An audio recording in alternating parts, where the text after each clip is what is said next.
Hi, and welcome to Finding Your Way Through Therapy. I am your host, Steve E.60. I'm an author and mental health counselor. Are you curious about therapy? Do you feel there is a lot of mystery about therapy? Do you wonder what your therapist is doing and why? The goal of this podcast is to make therapy and psychology accessible to all by using real language and straight-to-the-point discussions. This podcast wants to remind you to take care of your mental health, just like you would your physical health. Therapy should not be intimidating. It should be a great way to better health. I will demystify what happens in counseling, discuss topics related to mental health, and discussions you can have with your therapist. I also want to introduce psychology in everyday life, as I feel most of our lives are enmeshed in psychology. I want to introduce the subtle and not so subtle ways psychology plays a factor in our lives. It will be my own mix of thoughts as well as special guests. So join me on this discovery of therapy and psychology. Hi, and welcome to episode 60 of Finding Your Way Through Therapy. My name is Steve E.60. If you haven't listened to episode 59, please go and listen to Jill Riley. We had a great conversation about so many great things, including trauma, her experience with mental health and the mental health system, and it was great. So I hope you get a chance to listen to that. But episode 60 will be with Carolina Guttierrez. She's a serial entrepreneur that runs 3 businesses and started her first business when she was 12 years old. As a mental wellness advocate for business owners, she was diagnosed with ADHD in her 30s and has since used her past difficulties to fuel her current business endeavors around the purpose of prioritizing mental wellness in business. I'm looking forward to the interview, fellow Canadian, so I don't know if that's going to come up, but I hope it does. And here is the interview. Well, hi, and welcome to Finding Your Way Through Therapy. This is episode 60 and YouTube episode number 10. Yes, it's been 10 times now that we've been on YouTube. So I'm looking forward to that. But more importantly, looking forward to my interview with Carolina Guttierrez. And I'm hoping that I got that right after I mispronounced it the first time. You did great. You did great. It's great because what happened is a few months ago, I was looking for guests, and sometimes you get a lot of calls, sometimes you don't. And I was in a lull of not getting called. And when the first, maybe the 5th or 6th person was Carolina who contacted me, and she got the priority for the simple fact that we have something in common that I absolutely adore, which is we're both Canadians. Eh? Yeah. I mean, we're natural enemies in Canada because Montreal and Toronto, but that's just hockey, and that the rest of it we can get along. But Carolina Guttierrez, welcome to Finding Your Way Through Therapy. Thanks for having me, Steve. I'm looking forward to the next hour. I'm looking forward to it too. I mean, it's interesting because I had contacted you. I looked up some of your stuff, and then I discovered a whole bunch of stuff. So I have I said I had 7 questions. I lied. I have about 20. But hopefully we'll probably just get to some of the subjects naturally versus anything else. But since my audience and me are trying, I've read a little bit about you, obviously, so I know you a little bit. But what about if you introduce yourself to the audience and tell me more about yourself? Sure. My name is Carolina Guttierrez, and I am a serial entrepreneur based just outside of Toronto, Canada. I run several businesses. I am adult diagnosed ADHD. And I consider myself a mental wellness advocate for business owners in prioritizing bringing peace into running your own show, which a lot of people don't like to talk about. So tell me more about that mental health wellness for business owners, because I think I know what that means, but maybe the audience doesn't. Maybe I've got it wrong. So I'd like to hear more about that. Sure. So the way I look at it is, and the statistics back this up, running your own show, being an entrepreneur is detrimental to your mental health. A lot of business owners go into business in the first place because they actually might have some undiagnosed mental health conditions, whether it's diagnosed or undiagnosed. The statistic is 72 to 73% of business owners suffer from some type of mental illness. According to CAMH, which is a Canadian research organization on mental health, 63% of business owners report feeling depressed at least once a week. And the WHO lists entrepreneurship as an endeavor that causes entrepreneurs to be 4 times more likely to take their own life. So 1 in 4 more, like 4 times more likely than the general Wow. population. Yeah. Yeah. So then if you superimpose that as a therapist, I'm sure you can help me out here, but if you superimpose the statistics of suicidal ideation and reaching out for help and all that into that, really what you have is an epidemic of huge proportions within the entrepreneurial and founder space in regards to mental wellness and really not focusing on it. No one's talking about it. And so I've really tried to champion that cause moving forward, and all my businesses reflect that as well. It's a very interesting stat because the first thing that came to mind is when the highest levels of suicides are dentists, and they tend to be business owners. So Yeah. I was like, oh, and maybe I'm making a correlation, but no, and I can see why business owners struggle with that.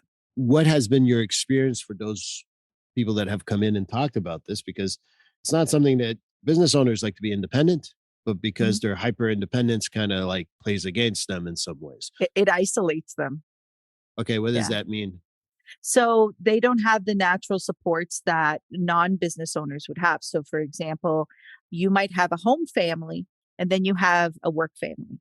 And you see a lot of people that are going through struggles in their home. They're like, I look forward to going to work. I look forward to being in the office because I get a reprieve from what's going on. And vice versa. If you're having problems at work, you're like, I can't wait to get home. This is my sanctuary. This is where I find peace. I connect with the people that support me. Business owners don't have that luxury. And especially during COVID, as you might have had a business where you had a team, where you traveled to an office, that just added that extra layer there. So there's a lot of different components. 6 out of the 8 top suicide risks are intrinsic to running your own business: high risk, high stakes, uncertainty in income. You drag your family along with you, and they're like, why are you doing this to us? I can go on and on and on. I don't want to make the show about that, but that speaks to how important that is to me, because I am an entrepreneur. I work with other entrepreneurs, and it became really clear to me that I'm like, there is zero support. These people are drowning. We're shitty at getting help, right? Because business owners are convinced that they can do it all and they can do it better. And they have to be convinced of that in order to start running the show. But we need to get help for that right away. And there really weren't any supports out there that specifically targeted this community. We have a lot of initiatives now. We're hearing about mental health more and more, which is fantastic, but we're not targeting this area that I think really needs to be targeted, because as business owners, I like to say people consider entrepreneurs the modern day superheroes, right? They think it's great. Oh, we're building, we're creating, but it comes at a big cost. And we should talk about that cost. And I know you said you didn't want this to be about what we're going to talk about today, Yeah.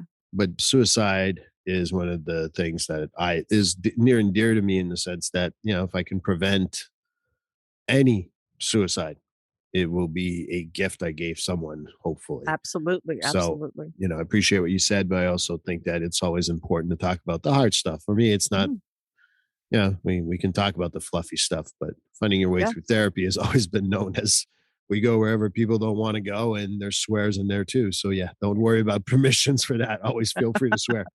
So maybe I can switch gears a little bit, which before going down a lot of the suicide stuff, because I was and still consider myself a trainer for suicide prevention.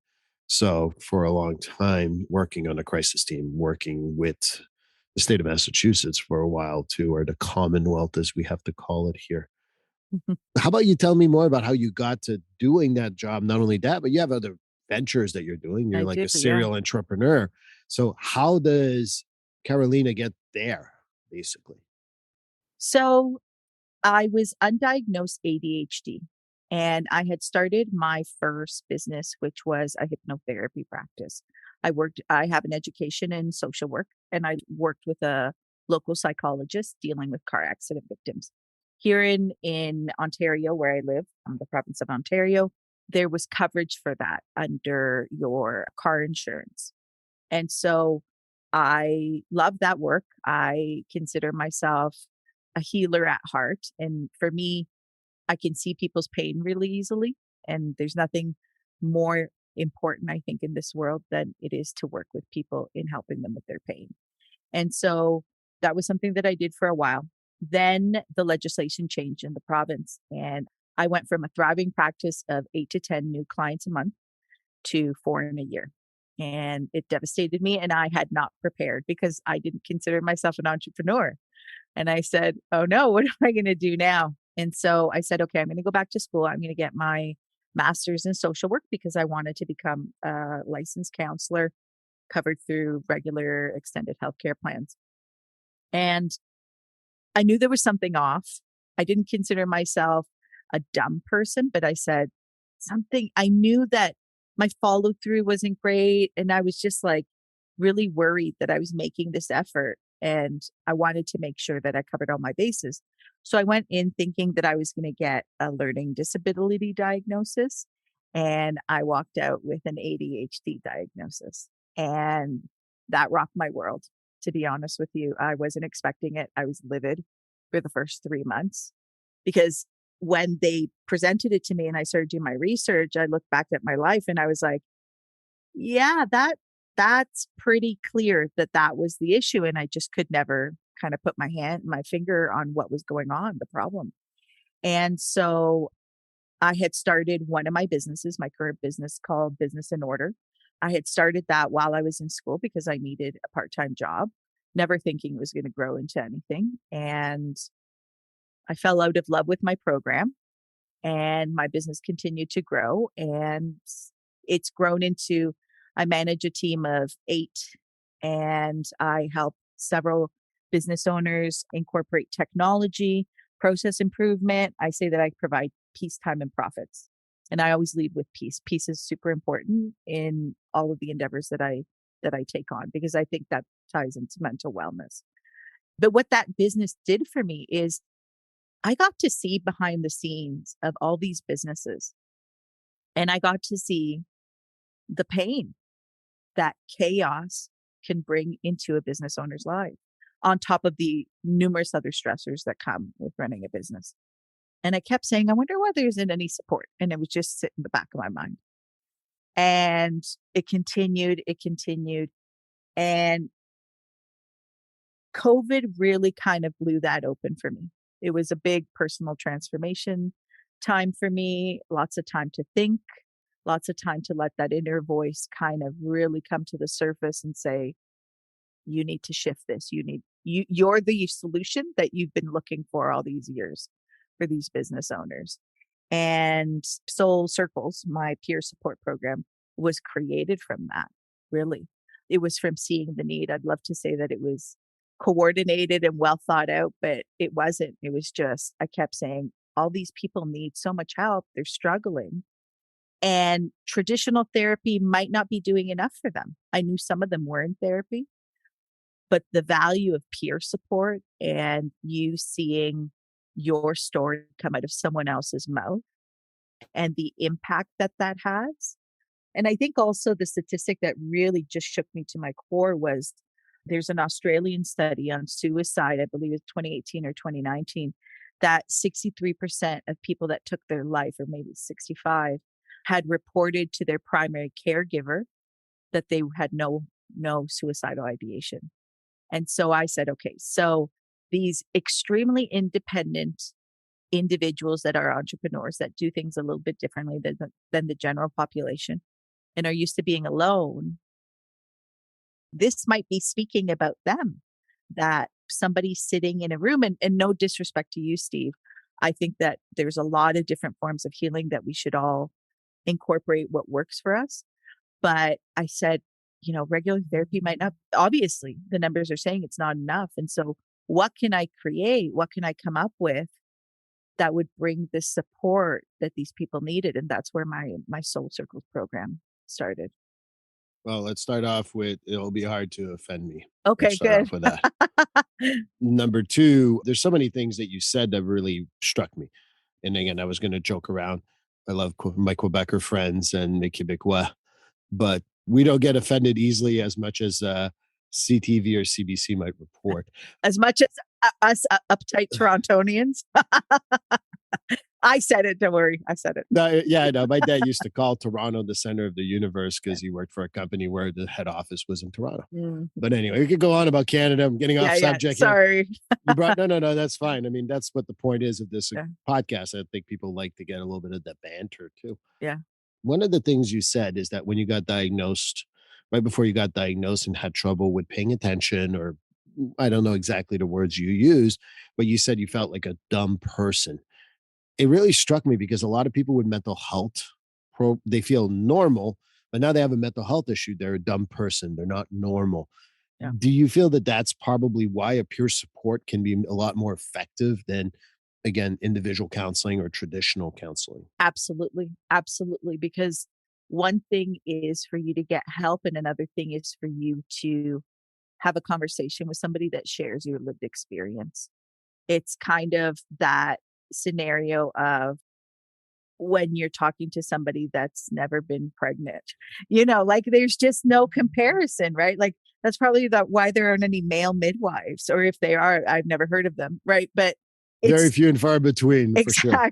exactly. So I really think that, and we have to look at the entrepreneurial mindset a bit when discussing this, because entrepreneurs fiercely independent, fiercely loyal to their ideas, and to absolutely not caring one iota what other people think. And they have to have that, right? Because it's the only way that you're going to take on doing something that has something like a 96% failure rate, right? You have to be almost an oracle in the belief of your message that says, I know better than everyone else to keep going this way. So those are tough nuts to crack, in that they're not just going to take statistics. They're just not going to take a professional's word for it. They're going to be like, oh, you've almost declared bankruptcy 3 times because your business has fluctuated so much. I respect you because you've got the chops. You've earned what it is to be able to speak about the experience that is entrepreneurship. Right. And I mean, I relate to the entrepreneurship a lot. I run my own business. I just started emotional management coaching. I have this podcast. I've written my own book. And a lot of it is my own entrepreneurship. And Yeah. I feel the isolation. And I think that one of the things you didn't mention, and maybe if you did, I missed it. I'll tell you what really comes to mind: the word shame. Absolutely. It's a chapter in my program. Well, tell me more about shame, because to me, that's like, I'm a Brene Brown guy. Okay. Not everyone likes her. That's fine. I do. But the shame is such a vehicle where, failure, Yeah. a miss. And then, like, well, what's the point of living? And the suicidality and shame sometimes are also very interlocked. So maybe you can tell me more about your experience, how entrepreneurship and shame goes hand in hand. So I'll circle it back actually to my own personal experience of shame. So Okay. when I was diagnosed and never knowing that I was going to go this path, it was something that I kept very private. I had a lot of shame surrounding that, because I'm like, how are people going to trust me to organize their business, to create systems, and to improve this when I'm diagnosed with something that isn't necessarily tied in with something that's being organized? And so for many years, I quietly lived in the shame of having this, even though at the same time, it was a driving force in the help that I wanted to put out there into the world. So there's a lot of fear and secrecy and shame that plays into entrepreneurship, because you're like, I don't want people to know what's really going on, whether it's the example that I just gave of my own shame. And the irony of that example is that the more that I embrace this, and the more that it becomes part of my story, my origin story, and I include it in all my branding and I lead with it, my business is growing and transforming. And so Mhm. everything that I've been hiding and running away from was what I needed to do. And that's kind of what we touch a little bit on Soul Circles, is the importance of that authenticity. I think that business ownership, you wear a lot of hats. You wear a lot of poker faces, right? And there's a couple of reasons for that. You're not going to say to somebody, hey, how are you doing today, Steve? And you're like, I haven't been able to pay my mortgage in 2 months because my suppliers are late. And, no one wants to hear that. Right. And you're not going to admit that, right? First of No. all. So you're eating that alone. You're sitting in that fermented gunk for ages. You might not even tell your family. And so your kids, your spouse is going about spending in the same way, thinking that you're okay and you're here by yourself. And that feeling of alone can also lead to feeling trapped. And from your professional experience, feeling trapped is the number one kind of top feeling that people report when considering suicide, that I have no other options, right? My life is better taking it than living in this trap feeling. So it's something that plays out over and over constantly in an entrepreneur's life. And the reality is that no one wants to talk about it. No. No one wants to be open because you're like, oh my God, what are they going to think? Then they're not going to want to work with me. And so then I'm going to lose business. And then this cycle is just going to deepen and continue over and over again. There's just so many booby traps in this space that really erode away at any mental wellness that we can possibly have. Right. And so part of the program is really one, being open about that and having a peer discussion, not the facilitator. Like the facilitator has to be an entrepreneur as well. That's part of the way I've developed it. Because if you're going to be involved in this, you have to understand the fire that is in the belly of an entrepreneur to create, to build. Because many people turn around and say, why are you doing this to yourself? And it's like, well, if you're anything like me, I'm in the shower and I have ideas. I'm in the car and I have ideas. I'm falling asleep and I dream about ideas. My husband is an entrepreneur and our dinner conversations are business ideas and how to improve. When you constantly have that in you, if you try and quell it, it is impossible to quell. And if you do manage somehow to quell it, you're probably using some substance to quell it because it is so strong and it is so powerful, that need to create.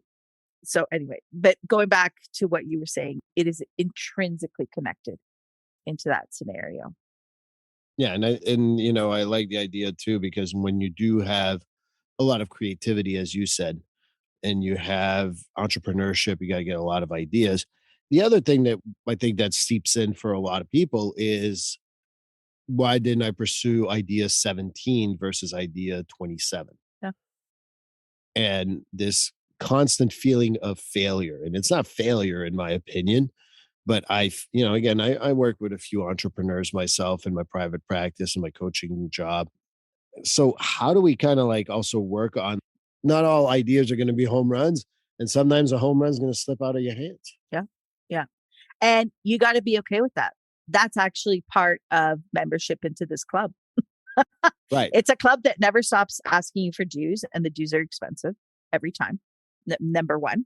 Number two, so this is my spin on it. And I know that it's not everyone's flavor in the business world, but this is how I've chosen to deal with that, and what I've incorporated into the Soul Circles program is the importance of your intuition, the importance of following that inner guidance. I think that's a pillar for mental wellness, period, regardless if you're an entrepreneur or not, but more specifically for an entrepreneur, because there are so many different ways, because you run the Right. show and at the end, you're the final decision. So for an entrepreneur, you make hundreds, if not thousands of micro decisions every single day.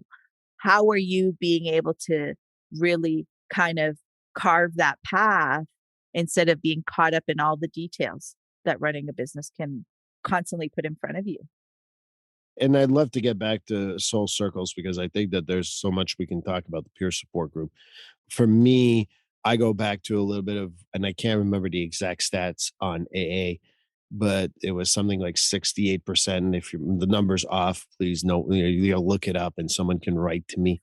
But if you have a substance abuse problem, you go to therapy versus a peer group, it tends to be almost 68% more effective to go to peer group versus a therapist. Absolutely. And so again, I practice Reiki, I practice EMDR, I'm a coach. I don't believe in a one size fits all mentality. So you'll ever, like you talked about that earlier, you need to look, for me, if a rock's going to help you, I'm going to give you a rock. I don't That's what really I care. say. I'm like a dead chicken on my head. Done. Okay, if Yeah. it's going to fix what I need fixed, let's do it. But I think I want to circle back to something because when one of the reasons why I put it, we got to connect is that I had put like, can you talk about your experience in therapy? Mhm. I don't see what we're talking about right now. I don't see you as saying bad things about therapy at all, At all. No, for the not at record. all. Mm-mm. But I'd like to hear more about your experience in therapy because that's kind of the episode kind of theme every single time. Yeah. How was your experience in therapy? So I've done numerous different amounts of and types of therapy throughout my life. It's something that I think I remember volunteering in the eighth grade for an art therapist that was coming to my school and wanting to work with certain students. If I look back, but I didn't even realize what I was doing at the time, or maybe I did, who knows? And I've been in psychotherapy, couples counseling. I firmly embrace the motto. I think we all need help. And I really have no shame or am secretive in regards to that. I'm very open about my own path in therapy. But the one therapy that particularly sticks out for me was the one that I did when I was about 18 and a half. So here in Canada, we have universal health care, so we don't have to pay. So this was they gave me like 12 free sessions for dealing with a psychotherapist for something that I was going through at the time. It was a relationship breakup. It was my first one. I was a mess. And now that I am the age that I am, I have the training that I have. I've seen numerous therapists. I look back at that experience and I'm like, I can't believe that I continued on in therapy with the experience that I had because that person had absolutely no reason, or that should not have been the career that they were in at the time. It was Okay. so, so bad. And I am so proud of myself that a few years later, I'm like, I really need help. And I was paying out of pocket at the time for that. And I said, okay, I'm going to be a little, my voice hadn't really come in and I was still in a very kind of hurt place. And I'm like, I'm really going to try to find someone that treats me a little bit better than that person treated me. And luckily I did. And I've had some wonderful experiences then. But I think I love the fact that you bring this topic up because I think that it's so important to talk about how in this field, when you're dealing with feelings, a negative experience like that can ruin a person for the rest of their life in regards to reaching out for help. Right. And it's interesting because the reason why I do this podcast and the reason why I do the work I do, and for my regular listeners, they've heard me say this 100 times, but it's fine. I think it bears to be repeated. I'm not everyone's cup of tea as a therapist, and that's okay. Yeah. I swear a little more than most therapists. I love it. I love it.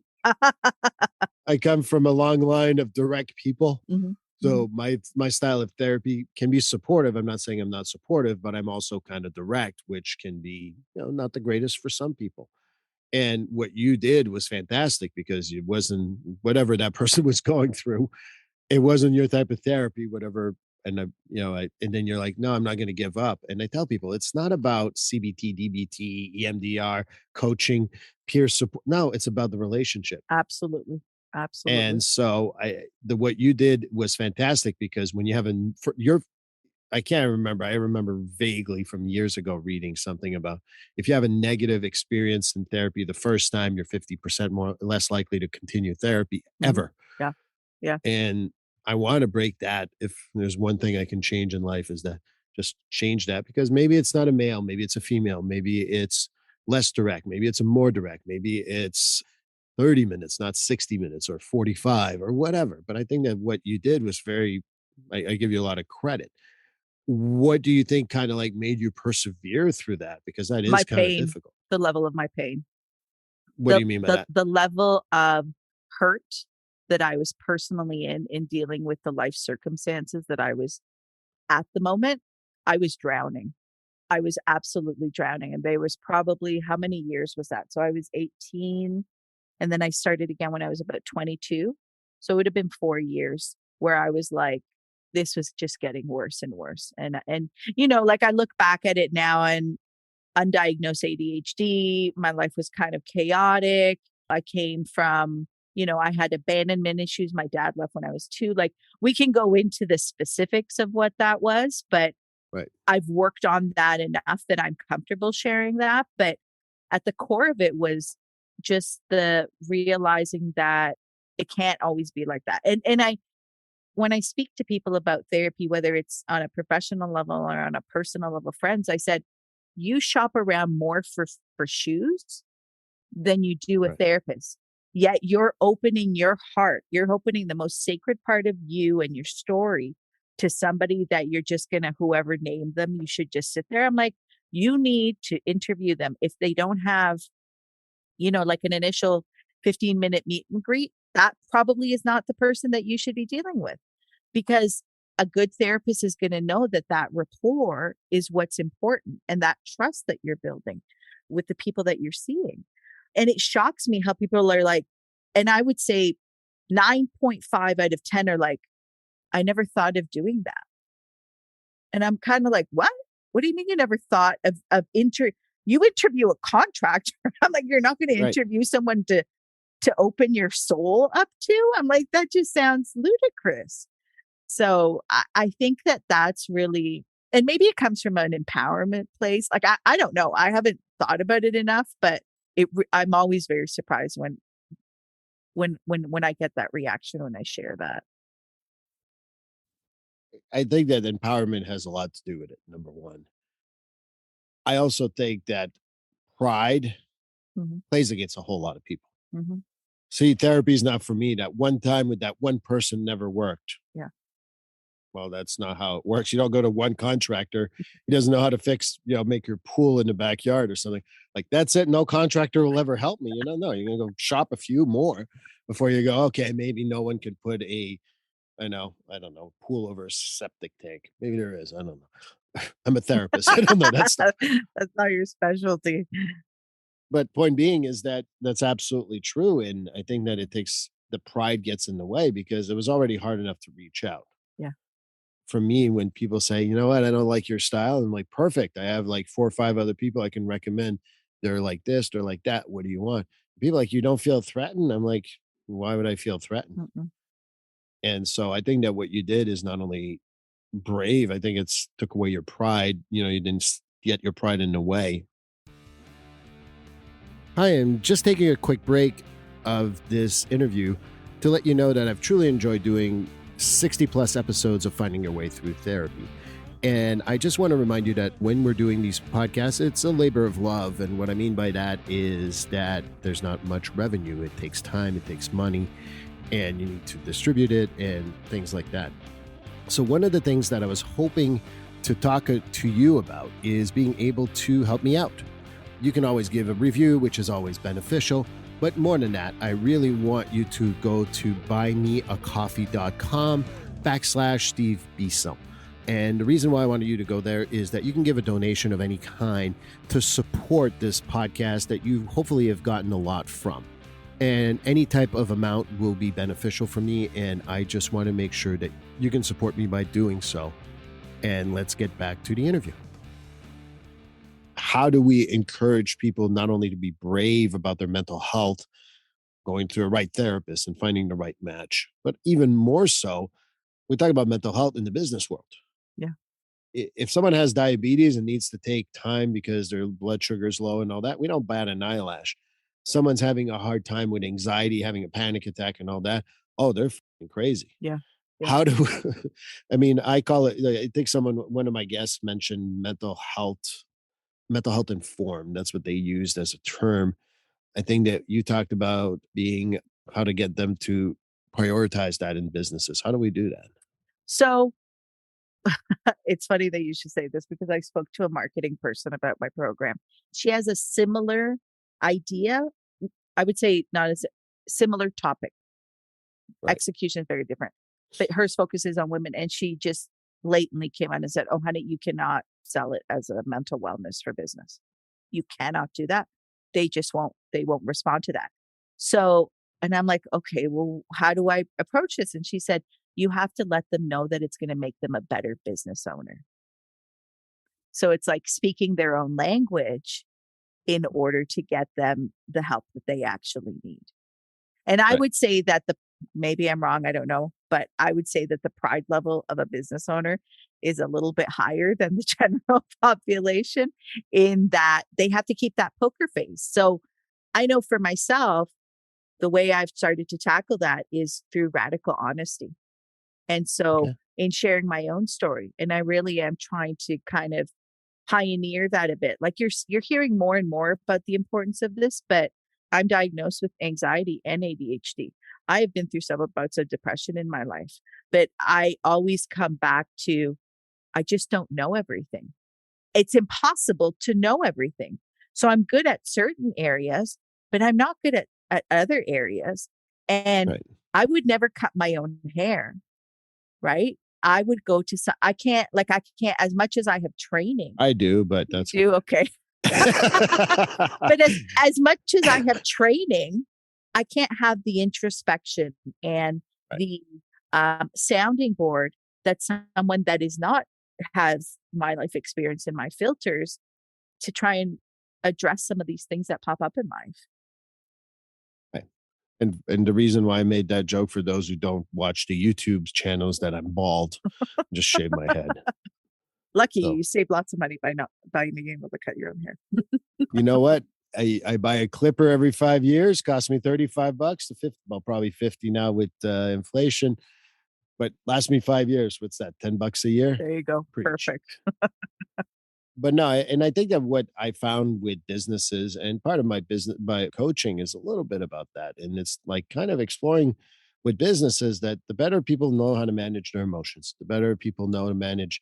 Because if you present it as mental health, I know people will go running for Z hills. But if I say, oh, no, it's about emotional management and how you be more effective as a oh, people are on board. It's really mental health, but I know I have to disguise it. Yeah. I don't know how long it's going to take us to get there, but I know that I know a little bit about the Canadian mental health system. I remember it when I was, in Montreal and then studying in McGill and how archaic is the best word I can use. It's still But not great. It's still not great. Let's be honest here, right? you talked about social medicine, Yeah. and Americans always say, "Oh, that's great in Canada." I'm like, no, it sucks sometimes. Yeah. And what one of the suckiest part of mental health is mental health for socialized medicine, because I know that last year, like I can't remember where I read it, but the Quebec government put in like 25 million into mental health. Oh Th- wow, yeah, for That's 8 like million people. a What is that? drop. Like that's ridiculous, right? Yeah. Yeah, I'm like, and we're supposed to celebrate this. So I just want to mention that in case of my American friends are listening. Well, I'm not 100% sure my American and Canadian friends are listening, Yeah. but it's not to idealize socialized medicine. I actually would like to clarify that because I think that this brings up a really important thing.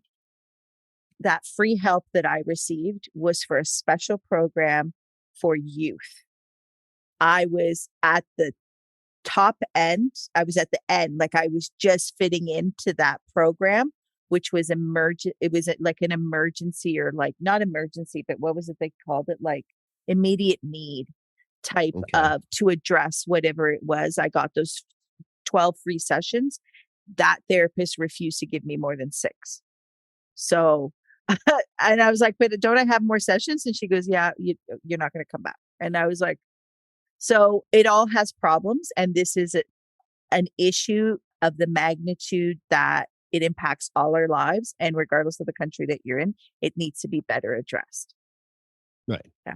And I think that's a great point, because one of the things that I talk about for my work as a therapist, and frankly in my coaching, it's the same thing. If you don't take care of the physical, mental, and your spiritual life, you are fucked. Absolutely. And those are pillars in my Soul Circles program. You're preaching to the converted, Steve. You absolutely are fucked. There's no other word around that. How do you work with those pillars, particularly spirituality, which, a lot of people are afraid to go there. I personally don't give a crap because I'm a Buddhist and I practice Buddhism. I shouldn't say I'm a Buddhist.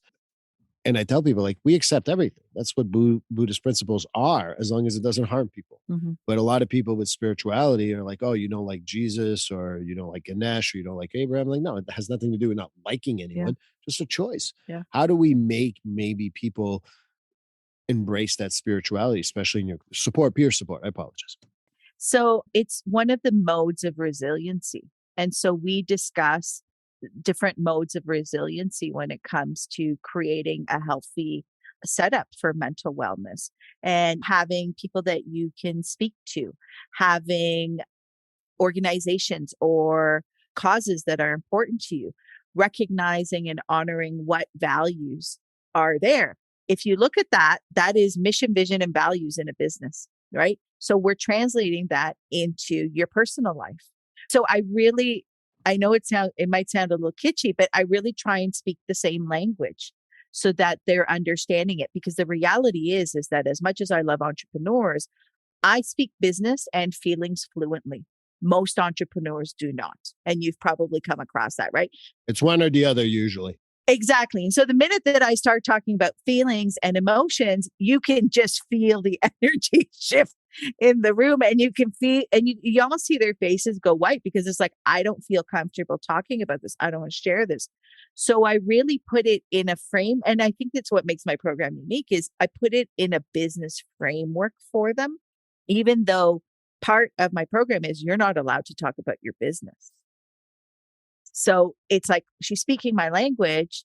We're kind of talking about business without directly talking about it. So I don't mean to We trick don't talk them. about Bruno. Yes, pretty much. Exactly. I try and know my market as a business owner. You need to know your market. You need to know who you're selling to, right? Speak their language, make things that are relevant.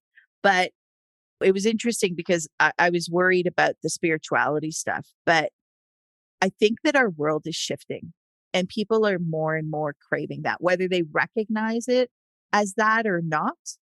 We're really moving forward, and tying that back to what you were saying about kind of being fucked in that you're not addressing those three components. I think we're seeing the world and the changes that we're seeing in the world currently. I really think if we're looking at it at a deep fundamental level, is we're seeing that change occur. We're seeing that change of that need. We swung the pendulum very far one way in saying it's all science, we no longer need it, because the pendulum had been very far the other way. And I think that we're starting to come to a place where it's like, well, both of these can coexist. And we need to create supports, and we need to address issues that are lacking this. I debated a lot about naming my program Soul Circles for that exact same reason. It's going to turn off some people. But I think that as somebody that I consider myself extremely spiritual, and it's part of my hypnosis practice, what I know is that there's a lot of people that practice or have these beliefs in secret, right? Right.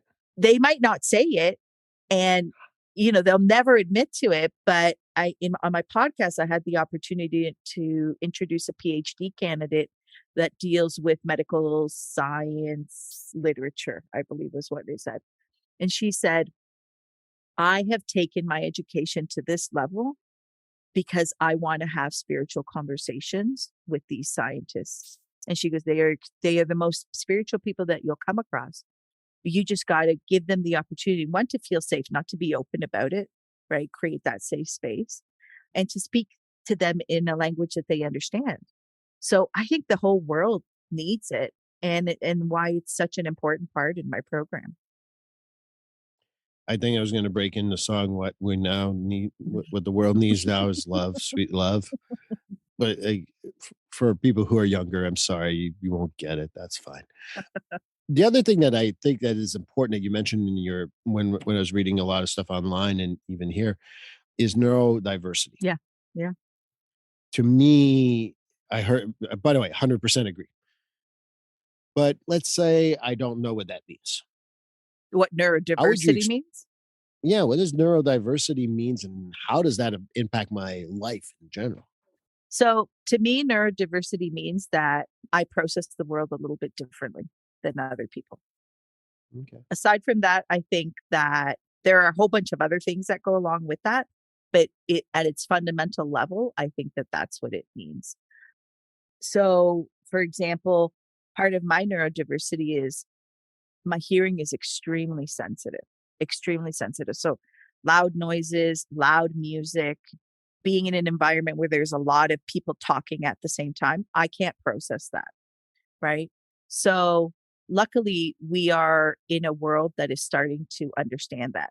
I think we're being forced to understand that. I don't think that we're willingly going there, but that's another conversation Right. when you look at the increasing statistics on autism. And autism is a type of neurodiversity, just like ADHD is. So it's just really a process. We just process things differently.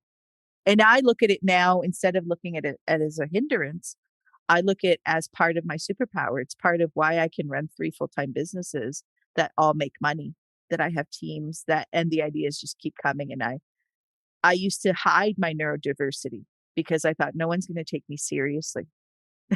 Right. But Right. why? I was given this gift. Why am I going to hold this back? And if you can't take me seriously because you think that I do too much, that's your problem.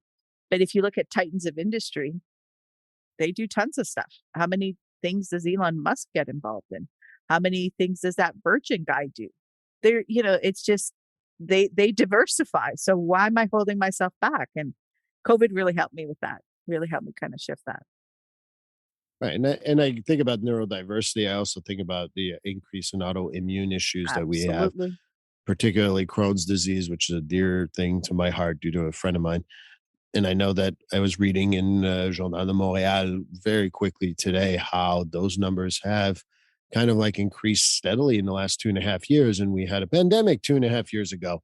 Coincidence? I don't know, but certainly thinking about not only the neurodiversity of our brains, but how it affects our physical Absolutely. process, for a lack of a better word. And I would say that it's great that you brought that up because a lot of people think that neurodiversity is just one way. But I know, for example, for anyone that's neurodiverse, food sensitivities are a huge issue, right? Like you tied it in with Crohn's, skin sensitivities. There's like 2 deodorants in the world that I can use. That so I try my best to be a good citizen and not stink. But the reality is if I use a regular deodorant, I break out. I feel horrible for weeks. So we can translate this into a variety of different ways that neurodiversity shows up in people's lives. Right. And there's two things that came to mind. I have very dry skin, and jeans are something I've never enjoyed wearing. And people are like, "Oh, you're not trending." No, it's because it The rubs my feeling. skin. Yeah. Yeah. And then the other thing that came up, I was thinking about, and this is where hopefully I'll make you laugh, because being entrepreneurs, both of us, I'm like, ooh, I can see an advertisement for you finding the right deodorant on your podcast. I'll take it. I'll take it because it's pricey. And so maybe they'll send me some to promote. And I'll definitely put your email into my show notes, and that way they can contact you directly for that. But as we get close to the hour already, which went really fast, a couple of things I want to ask you is, so let's say someone says, you know what, I really like the Soul Circles peer group. How do we contact you for that?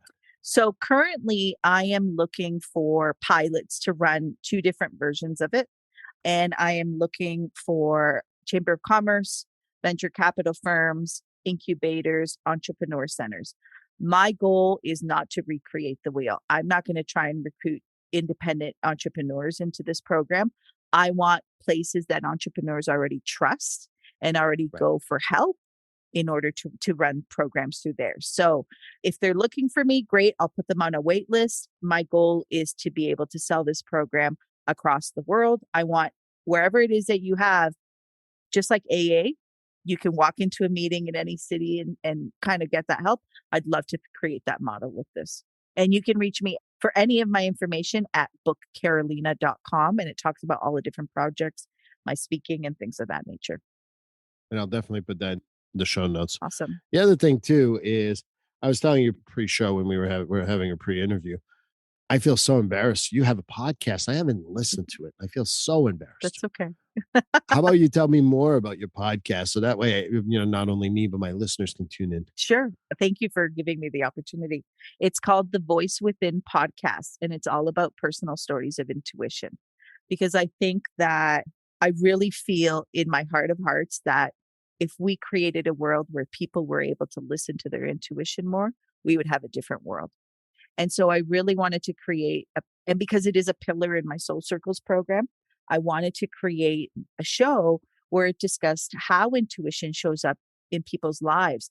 Everyday people, like a bus driver or a plumber or an accountant or whatever, because intuition is a shared experience that we as human beings all have. I don't care if you're the most strong atheist in the world. You still have that, something said, don't walk in there. And maybe you missed a mass shooting or whatever that looks like for you. We all have that. And so I don't think it's talked about enough. And so I wanted to create something that was authentic and that turned the tables and made intuition the story. It's intuitively run. It's intuitively recorded. I don't know what my guests are going to talk about. I invite their intuition and mine to be present and let the conversation go wherever it's going to go. I just need to know that we can hold a conversation, and then what shows up is fun and see how we react. So because I want my reaction to be just as genuine as if I was listening to it on the other side. Well, if you ever need a guest, you can always please, contact Steve, me, but definitely. No pressure. No, definitely. I'll send you a link afterwards. I'd love to have you on. And then and if you ever have a chance, listen to episode 56 that I did with Lisa Dennis. We talked about how that stuff, all the spirituality, and we call it woo-woo stuff, and how it links to neuroplasticity and neurology. And like most people are like, how did you do that? And then they listen and they're like, oh, it's more intuitive than I'm like, yes, exactly. Yeah. We all have intuition. Yeah. I believe that firmly. It's not a woman's intuition. It's a human's intuition. Absolutely. We just, men are taught to kind of like kill it. Yeah. But, that's kind of the stuff that I would love. Again, if you ever need a guest, I'm 100% behind that. Awesome. But so any other way that they can reach you? Obviously, I'm going to put in the show notes. Sure. So you're talking about the Soul Circles. Yeah. The Soul Circles program, soulcircles.ca. There is Business in Order, where I help you find peace, time, and profits through organizing your business backend. We leverage process improvement, system creation, and technology implementation. That's bizinorder.com. And my hypnotherapy practice, soulsolace.ca. But if you just go to Book Carolina, super easy, bookcarolina.com, all that information will be there. And again, I will make sure it's in the show notes. I'm writing it down, but I will definitely put that in the show notes. I appreciate it. I want to thank you, Carolina, because that was just a great conversation today. It went really fast. I know I definitely like the intuition thing. I can go an hour on that easily myself. I'm gonna totally take you up on that offer. So you'll be hearing from me soon. I will be available, but wanted to thank you for your time. And just because we're both Canadians, go Habs, go. That's okay. I don't mind rooting for a winning team. So I'm fine with that. I know my Torontonians are going to kill me for that, but that's okay. I just needed to say that. I mean, I'm in Boston. Go Habs, go gets in trouble around here too. So believe me.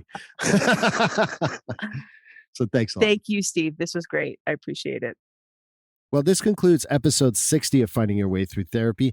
Carolina Guttierrez, thank you so much. It was a great interview. Really enjoyed it. I hope that you go check her out on her website and her podcast, The Voice Within. But episode 61 will be with Catherine DeMonte. And I'm looking forward to her conversation. We're going to talk about therapy again. And I hope that you enjoy.